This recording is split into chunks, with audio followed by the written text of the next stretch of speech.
Okay, we're going to do quotes now. We're going in order, so we're on the letter H. We're doing Brendan Hurd. Now, Brendan Hurd is a very smart guy, and he wrote this book here. It's a very good book called The Decline and Fall of Western Art. This painting is, the Mount Vitruvius and the subsumation of Pompeii, the Roman city, back, I don't know, like around early 100-something AD. But the reason I show it to you, it's a magnificent painting, and it's the cover of the book by Brendan Hurd. Now we're going to go through what Brendan Hurd had to say. And some of this is going to shock you a little bit, but it's all true. And you're going to have to deal with the truth. We have to stop living in fantasy land. If there's going to be any chance of saving Western civilization, we're going to have to deal with reality and not nonsense, okay? All of this modernism, leftism, is all part of a gaslighting process to hide Western civilization from people, especially the young people, so they'll think that it doesn't exist and they'll be willing to just let all of Western Christendom be destroyed. Okay, so now I'm going to read Brendan Hurd. Those of us who are aware of what is happening will now need to work very hard to preserve what still remains of real art heritage, as modernism shows no signs of abating its destructive march. Modernism and postmodernism have no sensible practical difference whatsoever.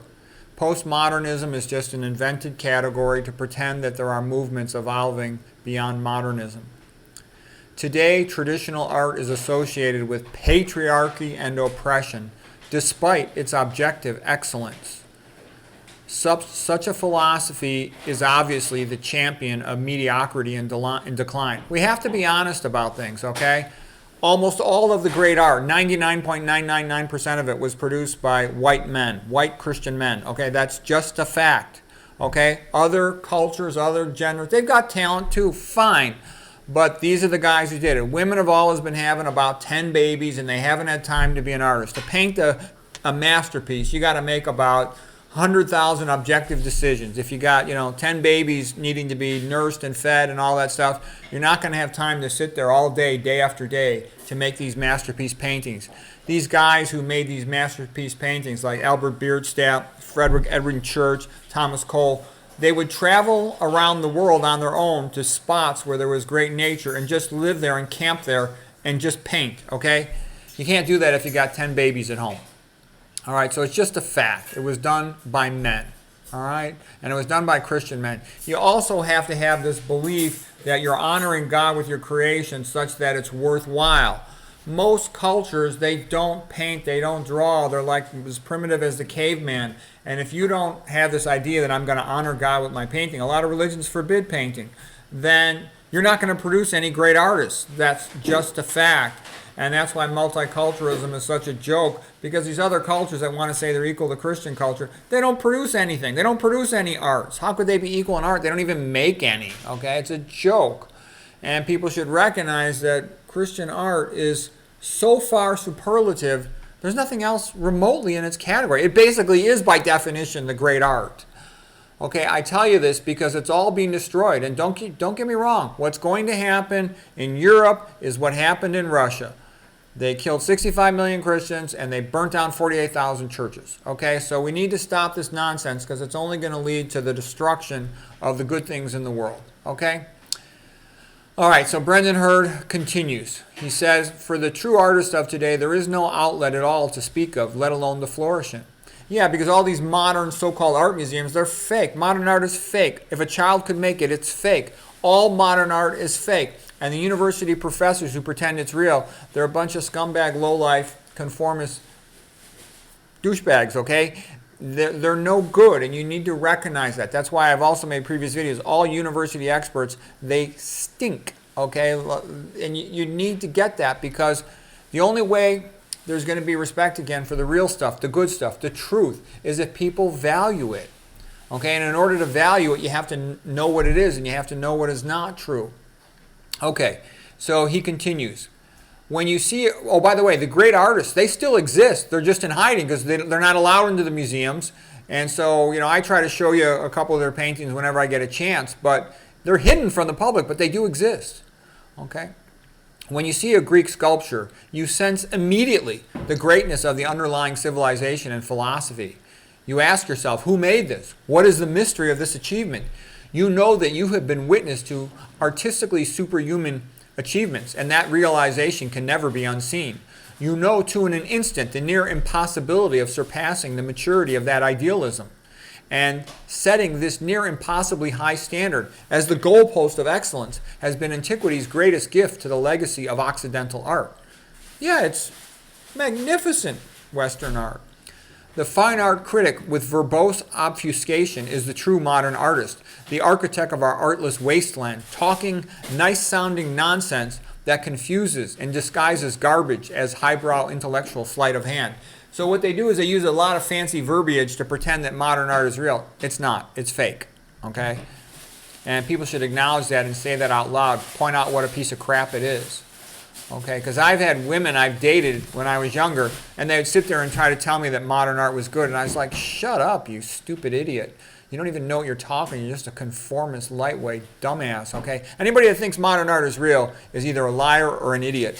Okay, and a lot of people, they lie. They know it's bad, but they lie because they feel that's the right thing to do to be in the in crowd. Okay, and unfortunately, lots of people will do that. So if you want things to get better, you have to be the kind of person who says, no, I'm not going to do that. Okay, 1 + 1 = 2. Snow is white. Okay, that's just how it is. In the book, The Painted Word, Tom Wolfe crafted the thesis that under modernism, art had moved away from being a visual experience in favor of becoming a literary one. By redefining art, the tradition becomes defunct, goes extinct. The modernist movement has made a farce out of our once proud and beautiful cities, our once proud and beautiful art galleries, concert halls, books, and cultures. It makes a mockery and a joke out of culture. You should reject it if you want to save the good stuff. Art speak, and that's also why I made that book, Best Christian Art, Best Christian Music, because these things are being pushed off of the internet, and pretty soon they're going to be harder and harder to find a lot of it. And culture is just going down, down, down the tubes. Okay? Look at the things they have now at the Academy Awards, even at the Olympic Games, satanic, like sexual dance and stuff. It's a bunch of nonsense. It's evil. All right? That's what atheism promotes, because it knows it's evil. It wants evil. It wants the destruction of life. Okay, Christianity is all about enhancing life, supporting life, beauty, goodness, truth. Okay, Brendan Hurd continues. Art speak, along with its audacious price tags, has fooled the public into assuming there is hidden genius at work, but it remains simply a con. The question, could a child have done this? This test can be applied to Kandinsky's work, and the answer is emphatically yes. Modernism and postmodernism have the same root philosophy, which is no philosophy at all. It is merely an art-speak exercise. Their root goal is to present intentional nonsense, and nonsense is hard to categorize. Picasso was a con artist, okay? Picasso stinks. He was a communist, liar, scumbag, okay? And it's like the Mona Lisa stinks. It's just a way to get chumps to kind of agree with the party line of nonsense, so then their own intellectual credibility is destroyed. They can't even think for themselves once they go down that path. Okay, merely look at Picasso's most famous works and ask yourself, what exactly is so good about this? In 1944, Picasso joined the Communist Party, and he was handed the Stalin Peace Prize by the Soviets in 1950. What a joke. The Soviets, who promote war endlessly, gave a peace prize to Picasso. Okay? In a 1945 interview, Picasso said, yes, I am a communist, and my painting is communist painting. Picasso was, until his death, a loyal member of the Communist Party. Okay, Picasso was an evil piece of crap. Read a little bit about his life. Read about him in the book by Johnson, okay, The Intellectuals. He's evil, all right? And so he should not be respected. He should not be seen in public places. This is all just gaslighting nonsense of the Communist Party to destroy Western civilization. Brendan Hurd continues, to have allowed into the core of our advanced civilization these obvious lies has been a tremendous and suicidal foolishness. Is it any wonder that we now find ourselves a self-loathing civilization whitewashing its own glorious history? Expressionism, Dadaism, Cubism, abstract expressionism, they're all the same thing. Modernism, a visual art philosophy whose goal, the goal of all this stuff, is to destroy European culture by redefining itself as something nonsensical. It's just a big game. It's a psychological trick. What would mighty Vitruvius, the great architect of the Roman era, think of what we have done to our cities? He would decry us as the most decadent and deformed society that has ever existed. Modernist architecture is worse than modernist painting because you can't avoid modernist architecture. The great majority will suppress anecdotal experience, self-analysis, or even historic fact and objective knowledge if it conflicts with majority opinion or might make things in any way socially uncomfortable. People are simply told by the TV that something is genius or great and they believe it, like the Mona Lisa or Picasso's crap. I'm saying all these things because I'd like Western civilization to survive. I'd like Christianity on earth to survive. Okay, and this is the only way it's going to happen. Modernism has been with us so long but remains so patently false that subjecting people to it now is a strange litmus test for judging how easily you will accept what you are told. While now branded as evil, judgmentalism is normal. Look at your parents judge. They tell you that is good, that is bad. You have to make a judgment when you eat your food. Eat your starch, that is good. This processed food, fast food, it's bad. You always have to judge things, okay? And you need to build up that skill and judgment in order to make good choices and have a happy, successful life. Judgment is in fact necessary, and it is good, leading to refined tastes and ascending high culture. And to use even more taboo terms, despite all we have been taught, discrimination is morally right. Did you hear that? Discrimination is morally right. We have to make decisions between things, and that is to discriminate, to decide. And it is an unavoidable part of being human and living a human life. And he says, ultimately, the average person is a lightweight, and they are swayed by perceived authority. The vast majority of authority in our modern society is illegitimate. It is false. It is bogus, okay? Major media outlets control public opinion largely by presenting themselves as representing public opinion, but what they're actually doing is shaping public opinion. Modernism is not harmless. It is either a symptom of the death stage of civilization, or I think more likely it is the cause of that death. Relativism in art means actual painting is now labeled realism or illustration to make room for every kind of crass chaos that might want to be called art. They tweak our fears about being portrayed as socially impolite. I have touched on how the words racist and sexist alone, despite being essentially meaningless, contain enough power of suggestion to permanently destroy civilization itself. Yeah, people have to get over that. Every culture has always said that its culture is better than the other ones. All people, they're raised to prefer their culture over the other cultures, and that's actually necessary for their survival in the sense that they have to preserve their culture or it will go extinct. Okay? But you can do more with Western civilization. Western civilization is objectively superior to all other cultures in terms of the production of painting, sculpture, architecture, and music, and literature, and it is where the modern scientific method was founded. That's a fact. That's an objective fact. If you can see a contradiction in that, put it in the description. I'd be happy to look at it. I've been studying this stuff for decades. Okay? Safeguarding our specific culture as an extended family is the ancestral inheritance that we have been entrusted with. This is the natural love, the love of parents, of children, of spouses, of community and heritage. Our decay is fast approaching its nadir when we must choose to be self-affirming again, or we will dissipate into nothingness. It is much easier for modernists to teach children our civilization is not worth saving when they see only boring glass box buildings that are soul-crushing and industrial estates and bookshelves full of best-selling narcissistic chicklet. Okay, like I said, I go into the bookstores and other than the old classics, it's kind of depressing. Okay, girly men don't write anything worth reading. Okay, it was the great noble masculinity that produced our great books, and we should respect that. Okay, Brendan Hurd continues. Most education today is really brainwashing in this so-called equality doctrine that makes the untalented think they are geniuses, and it makes the geniuses question if they have talent. Women are far less likely than men to question on any grounds concepts handed to them from authority. Women accept authority much more easily. Authority tends to be where money is, and that's what they want. Women are less inclined as a group to sport opinion that has no social reward. Okay, telling the truth doesn't get you anything nowadays, unfortunately.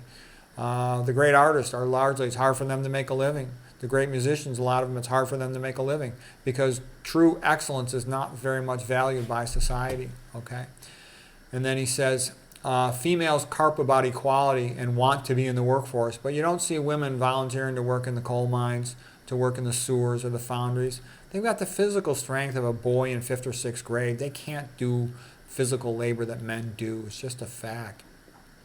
And Brendan Hurd continues, a woman's tendency for security does not lend itself to artistic creativity, and her emotional way of interpreting the world does not fit consistently with any of the sciences, true art being a science. Okay? So what he's basically saying is women want to play it safe because they usually got kids and they need money so they can take care of themselves financially and their kid.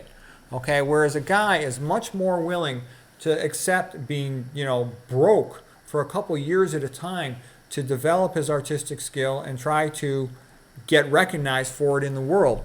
He's willing to take those chances. Like I said, the great artists, they would travel hundreds of miles and just live on their own, very poor, for years at a time to develop their skill and to produce masterpieces. And a lot of the best masterpieces in literature, art, and other fields, philosophy, they were produced by guys who were close to starving in exile. Okay, Dante wrote the Divine Comedy when he was in exile. Lots of the great books were written when their authors were in exile. Okay, continuing here. Overwhelmingly, as in other fields, it is men who push historic art movements and accomplishments.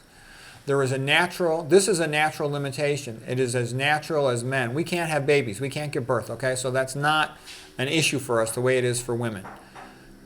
This is a natural limitation that men are superior at producing magnificent painting and other things because they don't give birth, okay? A woman knows what's going to be her mission in life, to have children and take care of them. A man, he doesn't know what's going to be his mission. He doesn't even know if his kids are his, okay? So he often will pick, the real talented guys will pick some field and try to create something great out of it. To attempt to unbalance these gender roles is to go against nature, which is to invite death. And that is what we have done.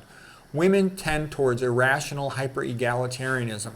They chat at the opera because for healthy biological reasons, the social aspect is what is most important to them, not the art. A lot of them, they'll vote for groups that are opening up the you-know-whats, you know what to call them, the borders. And when you do that, you destroy the country. And the women don't benefit from it. In the short term, they think, they're being good. In the long term, they're creating a level of crime where they can't walk the streets.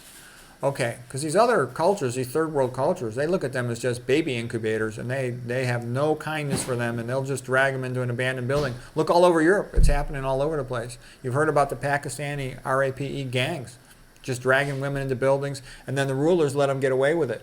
And then the people who try to complain about it, do something about it, like Tommy Robinson, he gets in trouble. Okay, that's what's happening in Europe in a big way. Okay, now Brendan Hurd continues. Examine any bookshelf of historic literature, and you will see that it is entirely male. Okay, you almost never see a good book, one of the good ancient books written by a woman. There's a few exceptions. Okay, Jane Austen wrote Pride and Prejudice. Yeah, that's a good book. Okay, and there's a few other exceptions. But they're pretty rare in the great historical literature, okay? Look at ancient Greece. Look at ancient Rome, all right? Look at the Renaissance.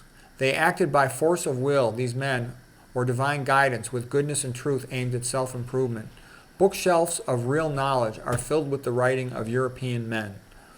There has been exactly zero benefit to us from women's liberation, and women today are living in a parallel, nonsensical reality that is the engine horse of our downward trajectory. Mass production inevitably pushes one in the direction of quantity over quality. What I've seen is feminism is making women unhappy too. In the short run, they thought it was a great thing, but now when they're seeing the long-term consequences of it, their families are messed up, their kids are sick, men don't want them anymore like they used to, things are not good. Okay? I know lots of young men, and I can tell you, they routinely tell me, I'm not getting married. I saw what happened to my old man. No way. These women are no good. They're a bunch of whores. There's no way I'm getting married, putting myself into that. I'm telling you, that's the opposite. When I was a young guy, I had such a happy childhood and family life. Of course I'm going to get married. Of course I want to have a big family. Of course I want to live in the suburbs. Of course I'll always work and provide for my family. It was automatic. It was automatic. It was built into me. What could be better than what we had when we were growing up? And it was better. But nowadays, the women don't want that. They want to be feminists, and they'll destroy their family. My wife destroyed our family for no reason. Okay, that's what modern women do. 80% of divorces are filed by them because the system pays them to get divorced. They financially benefit from it in the short run, but they don't realize that by destroying their family, they're worse off, their families, in the long run. And they often regret it a couple years later when it's too late to fix the problem. Okay, so he continues, Brendan Hurd. A Renaissance man is versed in art, philosophy, and science and neglects no aspect of either as his interest takes him. The Renaissance was largely fueled by a rediscovery of pagan texts and philosophies. It was also intensely Christian. That's a bit of a Medici overemphasis, that statement there. That were forgotten by the masses but were kept alive by Christian monks, especially kept alive by Irish monks. Thank you.